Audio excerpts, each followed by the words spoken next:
Last weekend saw the release of Michael, the new biography of pop star Michael Jackson, and it's... What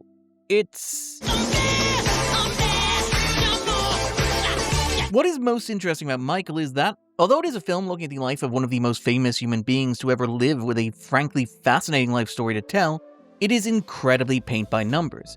It is the sort of biographical film that you could throw together after about 10 minutes skimming Jackson's Wikipedia. Just, selectively. Not that. It's a fairly generic story about a pop star whose father is abusive and whose arc over the course of the film is largely learning to stand up for himself. Although that arc is somewhat muddled by the fact that Jackson largely stands up for himself by hiring other people to stand up for him in his stead. Along the way, there are recreations of iconic images and music videos, and a soundtrack of some of the most beloved songs of all time. Watching Michael, I couldn't help but think that the film bears less resemblance to the life of its subject than it does to Bohemian Rhapsody, the Freddie Mercury biopic from 2018 that grossed almost $1 billion and was nominated for the Best Picture Oscar and won Best Editing and Best Actor. Michael has the same very basic father-issue emotional core and the same focus on recreation of iconic images and beloved music. Both movies are produced by GK Films, that's Graham King's production company. Both films feature extended sequences of Mike Myers as a record executive, and both films end with a sequence of the lead character playing a triumphant set at Wembley Stadium in the mid to late 80s. Although Bohemian Rhapsody does it better, while the ending of Michael is a damp squib for reasons we'll get to later in the video. Still, this got me thinking about the state of the modern biopic and the genre's transformation over recent years, from celebrations of interesting and complex historical figures to basically origin stories and advertisements for brands and products. You're carrying around a brick-playing cassette tape, so I'm going to put 1,000 songs in your pocket. Can do that. The shift from biopic to biopic. So we're going to talk about that this week. We're going to talk about the history of the biopic and its evolution in recent years, the increasing corporatization of the genre, and how the modern explosion in formulaic music biopics is just an extension of that shift.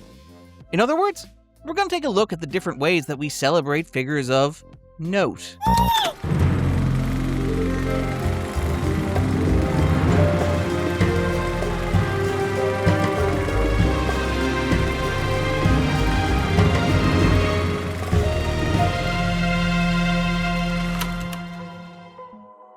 The biopic is almost as old as cinema itself, dating back to at least George Méliès's Joan of Arc. In fact, the first full-length narrative feature film is widely considered to be Charles Tate's The Story of the Kelly Gang from 1906. The genre has been a fixture of cinema ever since, with films often focusing on the lives of notable political leaders or aspirational figures. Abraham Lincoln, for example, has appeared in over 300 films. To give a sense of how dominant the genre was, fully half of the Best Picture winners during the 1980s were biopics. Of the 50 films nominated for the Best Picture Oscar over that decade, 13 of them were biopics, which is, if we crunch the numbers, more than a quarter. Now, the genre was certainly imperfect. Many of these films were overlong and indulgent. They were often didactic. They could feel a little bit like homework. They tended towards uncritical hero worship. Even beyond that, it's difficult to compress down the life of a complicated real-life figure to even an extended runtime without reducing them to caricature. However, these films did reflect a curiosity about the larger world, and they said something about the kinds of lives that fascinated pop culture, the stories that were deemed worth telling. Stories of civil rights leaders, journalists, survivors, and even complicated figures of global significance. The genre obviously evolved and changed over the years.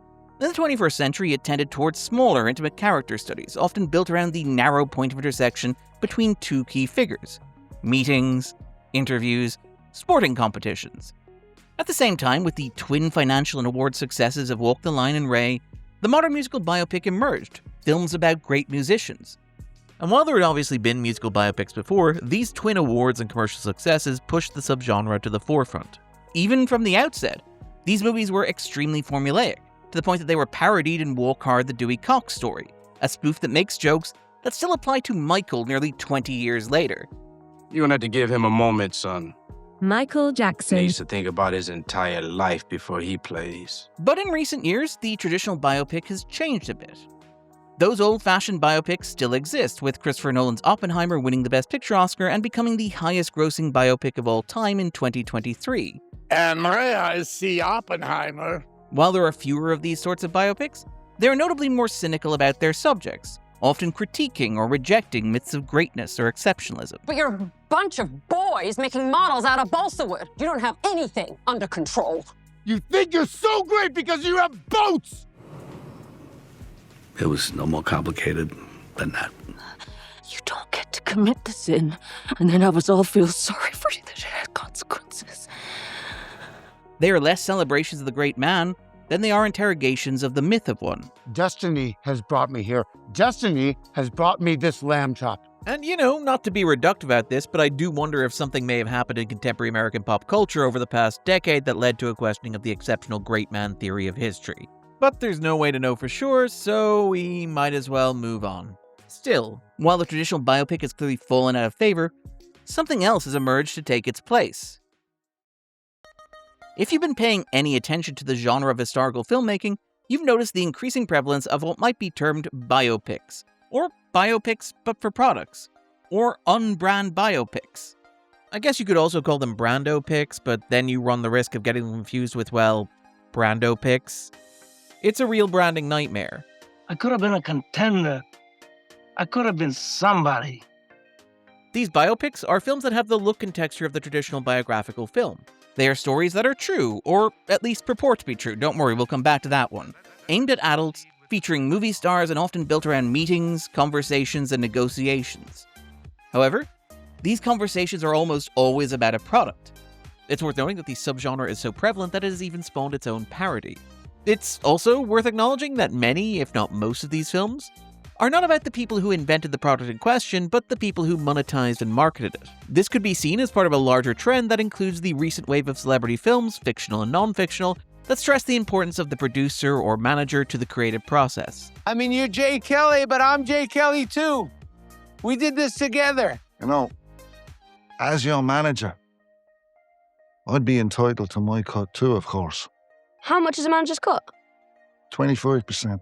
By the time of your first pro fight, I will have put in 12 years. By the time of your last, 20, 25. In the context of Michael, it's worth noting that the film suggests that only two other human beings in the world are capable of understanding his psychology: his loyal bodyguard and his entertainment lawyer, John Branca, played by Miles Teller, who is the only person capable of understanding Jackson's financial ambitions. You know what I'm after? You want to be the biggest star in the world? But before we talk about the state of the modern musical celebrity biopic, it is worth talking about these product biopics. Take, for example, Ben Affleck's Air. It is a movie about Michael Jordan, one of the greatest athletes of all time. But it's not about Michael Jordan playing basketball. Hell, it's not even about Michael Jordan playing baseball. There's more of that in Space Jam, a movie which, and I'm not exaggerating, but we don't have time to get into it, seems to exist in large part to rewrite the narrative of Jordan's father to avoid getting into any uncomfortable questions that might be raised about the man as he actually existed. And look, I'm not going to talk about Michael Jordan's father and Michael Jackson in the same video. Our legal department is overstretched as it is. Instead of being about any of that, Air is about the sponsorship deal that Jordan negotiated with Nike around the eponymous shoes.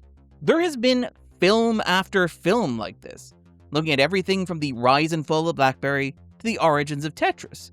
Hell, Hershey's is getting its own corporate origin story. We can't fund this chocolate fantasy forever. Even Barbie kind of counts here, with Helen Mirren narrating the origin of the product in the opening scene. Yes, Barbie changed everything. And Barbie getting to meet her own creator, Ruth Handler. Thank you, Ruth. To be clear, some of these movies are very good. The best of these, like Air and BlackBerry, actually interrogate the systems of late capitalism and what that does to human creativity and identity. However, more of them, such as Eva Longoria's Flamin' Hot, completely disregard the true story of a brand's origin to paint a flattering legend of this iconic corporate product. No, stop. I mean, I know you're making a movie, and it's not going to be exactly exact, but I mean, come on. In some ways, it's Danny Boyle and Aaron Sorkin's Steve Jobs that feels like the inflection point here. You invented lifestyle advertising, and our brand was my brand. The film is ostensibly a biopic of Steve Jobs, played by Michael Fassbender. However, the movie is structured around 3 product launches, and its big thesis statement is that Jobs' entire psychology is effectively reflected in the closed systems of the products that he designed. You need special tools to open the Mac? You knew it was a closed system. The insistence by Steve Jobs that it have what's called end-to-end control, which is a way of saying that it's not compatible with most outside hardware or software, is the Shakespearean flaw in a machine that had potential. It's closed end-to-end. What I want is a closed system. End-to-end control. Completely incompatible with anything. Computers aren't supposed to have human flaws. I'm not going to build this one with yours. The film's emotional catharsis, coming at a moment of reconciliation between Jobs and his daughter, involves the character effectively brainstorming what will become the iPod. So I'm going to put 1,000 songs in your pocket. Can do that. And to be clear, in case there's any ambiguity, I love Steve Jobs, just like I love Air, just like I really like BlackBerry. While Boyle is perhaps too sentimental a director to make a movie quite as good as David Fincher's adaptation of Sorkin's The Social Network, the film is highly underrated within Boyle's already impressive filmography. But even accepting that, there is perhaps something disheartening in all this, in the idea that we used to valorize world leaders, civil rights campaigners, and artists. But now we just build creation myths around products. Of course, product placement was always part of the history of Hollywood, and it became particularly pronounced during the 1980s. But this feels like an acceleration of a much larger trend. It isn't just real-life products that are being fictionalized and narrativized. Pixar recently released Lightyear, which is famously not a movie about the toy from Toy Story, but the movie that the toy in Toy Story is based on. It's the story that made Andy and his friends want to go buy a Buzz Lightyear toy. You can arguably even see it in KFC teaming with Lifetime to produce Recipe for Seduction, a saucy thriller starring Colonel Sanders. Yes, it's ironic, but it's also indicative of a larger trend in the industry, one reflected in 4-minute commercials that serve as sequels to beloved films, blurring the boundary between movies and adverts. Wait, hold up. This isn't a movie. No. It's a tourism ad for Australia. Yes. If commercials are starting to look and act a lot more like films, are films then starting to act and look a lot more like commercials? It is in some ways the end point of modern capitalism, where it is no longer enough to buy and consume these products, but they must be so fully integrated into our culture as to be mythologized. But hey, at least we're still making biopics about pop stars, right? We mentioned a moment ago that the modern musical biopic can trace its roots back to Walk the Line and Ray, and that is certainly true.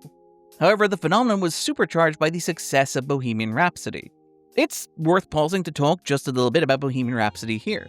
Creatively, the film was a disaster. The movie was ostensibly directed by Bryan Singer, who was apparently a nightmare to work with and would occasionally just not show up on set. It didn't help matters that during production, Singer was embroiled in a very public lawsuit concerning sexual assault, with more allegations emerging during the film's awards season and press cycle. By most accounts, the film was really completed by ghost director Dexter Fletcher, who would go on to direct Rocketman, the Elton John biopic, and by editor John Ottman, to the point that Ottman's Best Editing Oscar win for a movie that is cut together like this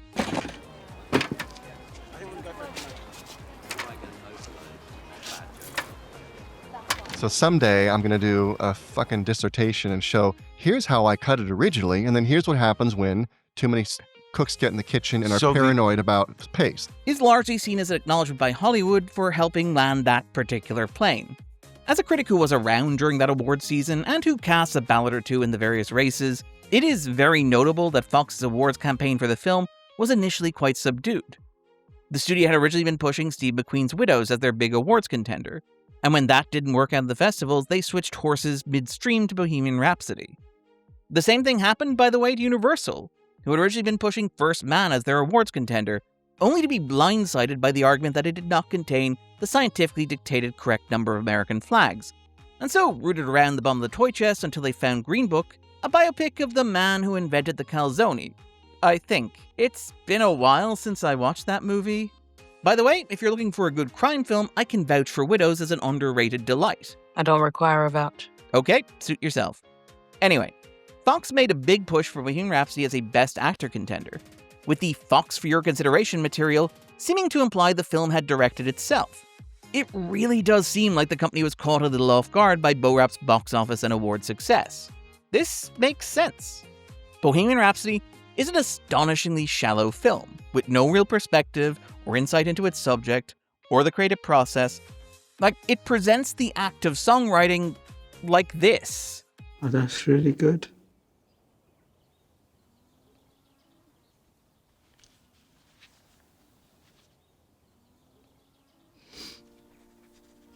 Michael is not too different, where the boldest creative choice that Michael makes over the course of the film is deciding via pinboard that Thriller can be the title of both a track and an album.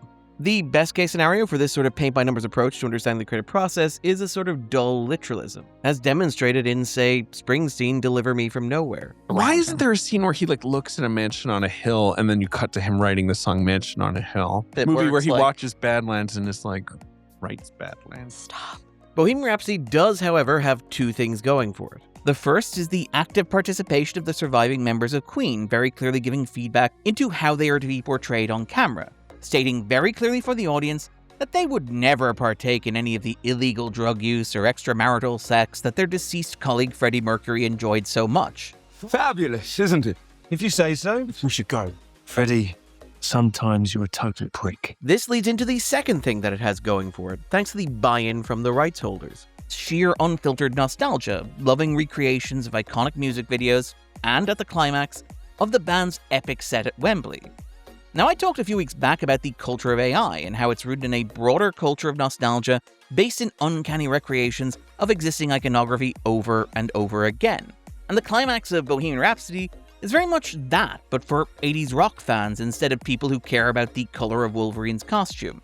It is, honestly, a dazzling piece of spectacle, an incredible sequence to see on a big screen, a loving recreation of a moment in pop culture history that many fans are too young to have experienced firsthand.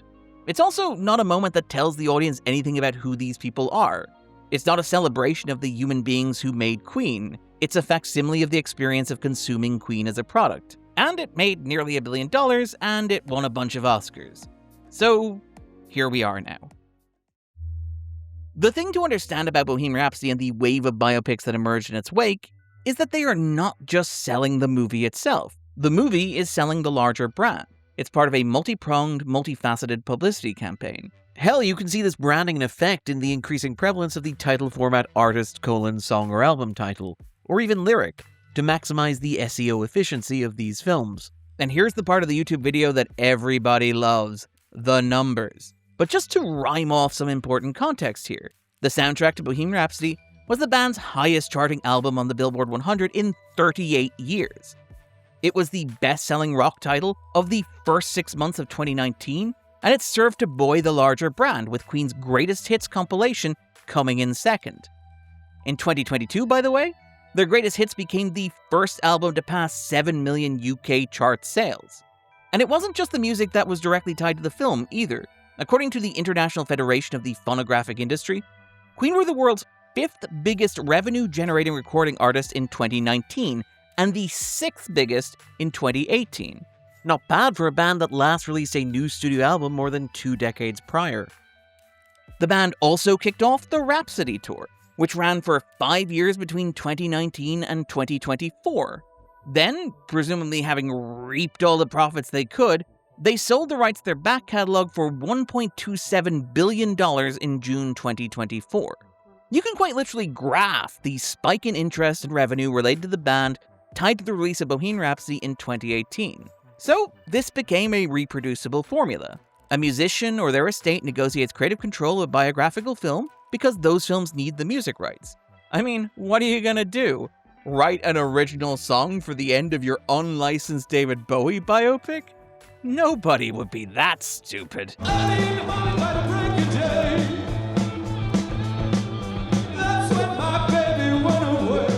If the studios want the back catalog, which is necessary to tap into that nostalgia to make the film successful in the first place, they need to work with the estates.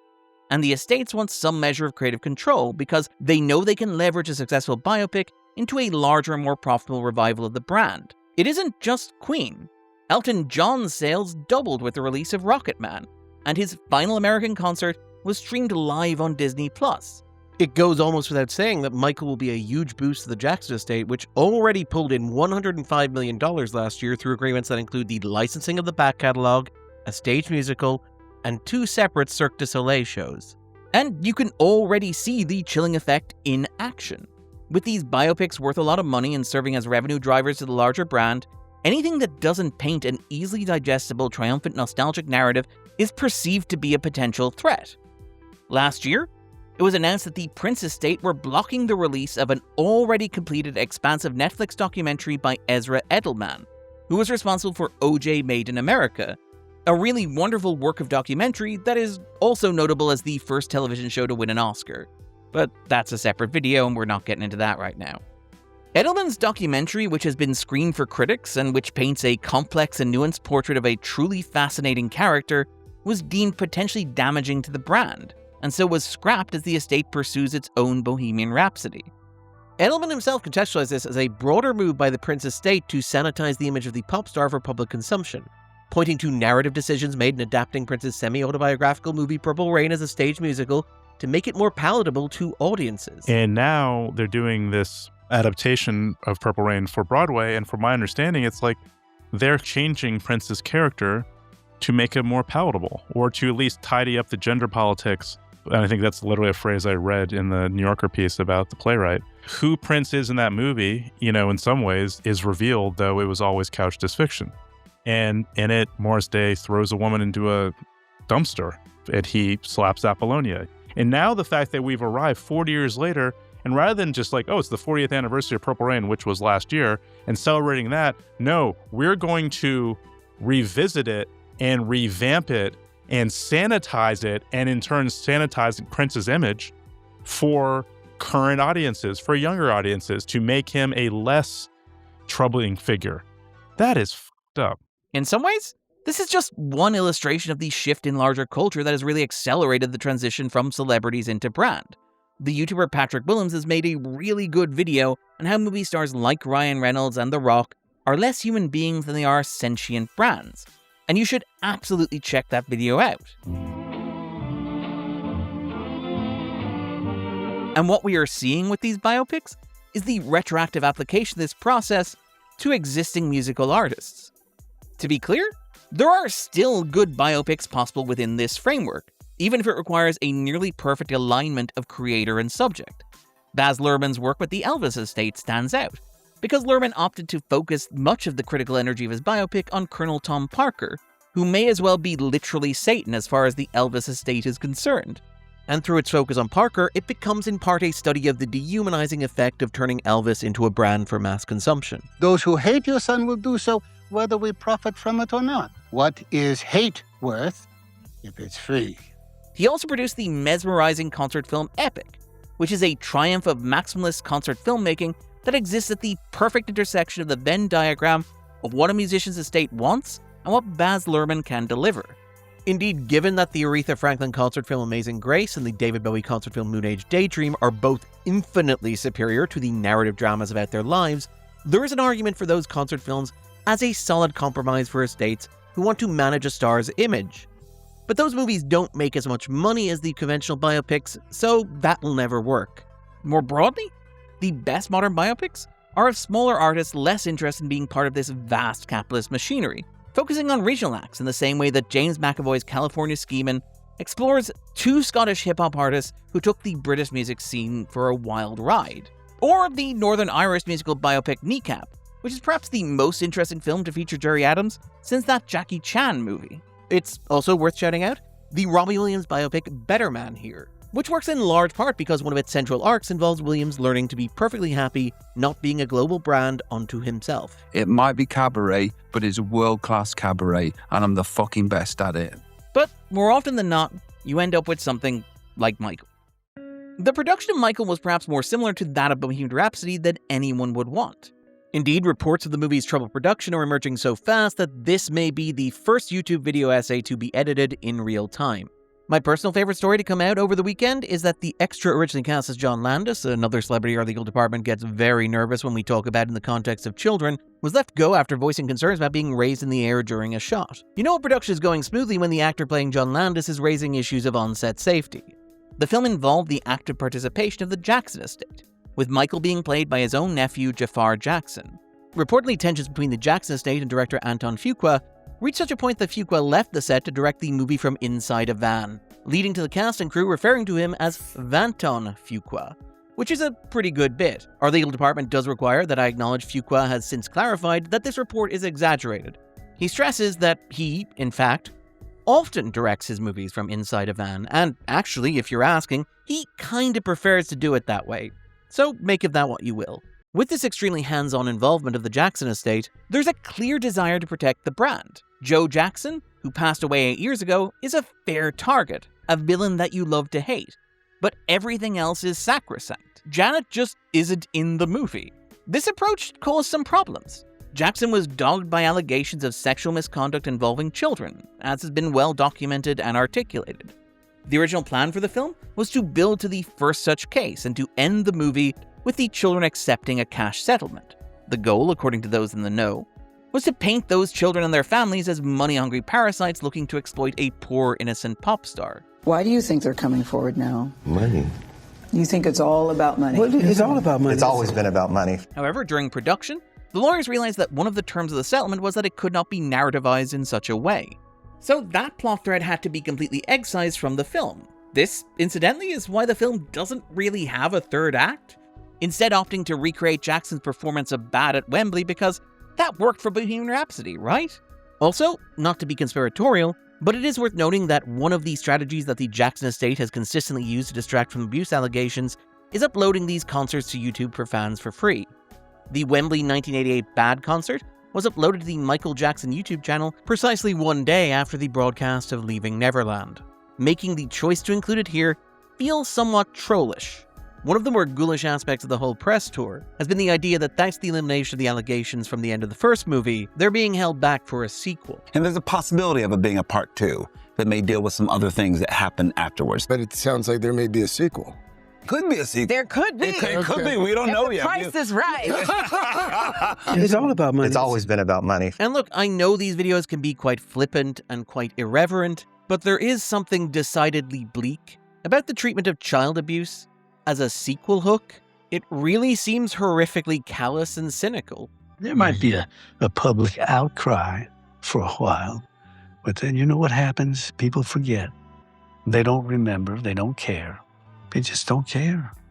It doesn't matter that nobody really thinks that much about Jackson performing Bad at Wembley, and that it certainly isn't comparable to Queen performing at Live Aid, but it's the thing you recognize, right? The result is a sanitization of Jackson's life both inside and outside the text. The estate negotiated with HBO to remove Leaving Neverland, a 4-hour documentary detailing 2 specific allegations of child sexual abuse by Jackson from their streaming service.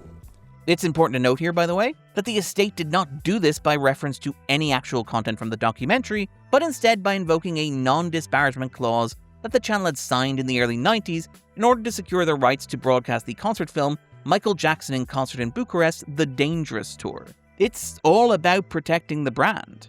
This is an illustration of how tied up all this stuff is in brands. Michael isn't really about Michael Jackson. It's about reminding the audience of the iconography and the music of Michael Jackson, stimulating the nostalgia centers as a way of activating a consumer base. If the movie does have a perspective on Michael, it's that he was a sweet angel of a man, too good for this cursed earth. But the truth is that ultimately Michael sees its subject not as a person, but as a product to be packaged. To jump back to Steve Jobs, which feels like something of an inflection point on this journey, there's a moment when John Scully talks about how he revolutionized lifestyle advertising at Pepsi. And for Scully, the key to that was in modeling consumption. And we showed the product. We showed it being opened. We showed it being poured, being consumed. This is in many ways what the modern musical biopic does. The stories are largely generic and bland. They are broadly feel-good, often emphasizing the heroism or the sanctity of their central characters. If those musicians are already dead, they can be presented as martyrs. There's an increased emphasis on performance, on including as much of the greatest hits as possible, and on recreating familiar and iconic moments, because the goal isn't actually to say anything about these human beings, but instead to sell the brand. These aren't films. They're commercials. And looking at the box office and the way they've revived the brands in question, they're very successful ones. Because, in the end, ultimately... It's all about money. It's always been about money. I've been Darren Mooney, and this was The Backdrop.